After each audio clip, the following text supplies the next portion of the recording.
प्रभु यीशु मसीह के सर्वश्रेष्ठ नाम में आपका अभिवादन। पवित्र बाइबल में मत्ती रचित सुसमाचार के दूसरे अध्याय के पहले 2 वचनों में हम इस प्रकार पढ़ते हैं। हेरोदेस राजा के दिनों में जब यहूदिया के बैतलहम में यीशु का जन्म हुआ, तो पूर्व से कई ज्योतिषी यरूशलेम में आकर पूछने लगे, यहूदियों का राजा जिसका जन्म हुआ है कहाँ है? क्योंकि हमने पूर्व में उसका तारा देखा है और उसको प्रणाम करने आए हैं।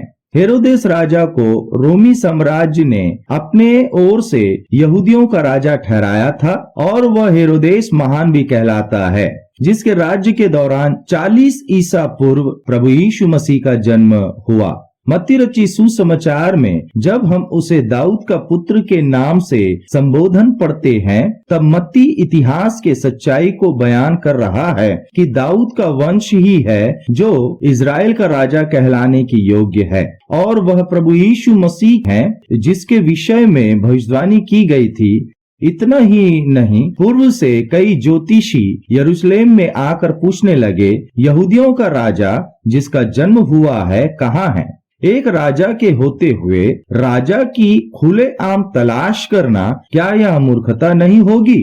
फिर भी उन्होंने यह किया क्योंकि ये लोग वे थे जो दानियल की शिक्षाओं का अनुसरण करते हुए उस राजा का इंतजार कर रहे थे, जो न केवल यहूदियों का परंतु वह तो सारे जगत का राजा है, राजाओं का राजा और प्रभुओं का प्रभु है।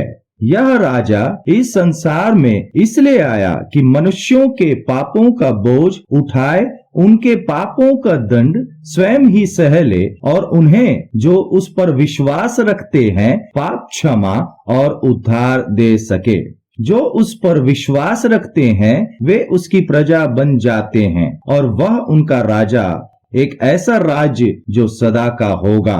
उस राजाओं के राजा पर अर्थात प्रभु यीशु मसीह पर आप भी विश्वास के द्वारा उद्धार पाकर उसके राज्य में प्रवेश कर सकें। परमेश्वर से आपके लिए हमारी यही प्रार्थना है।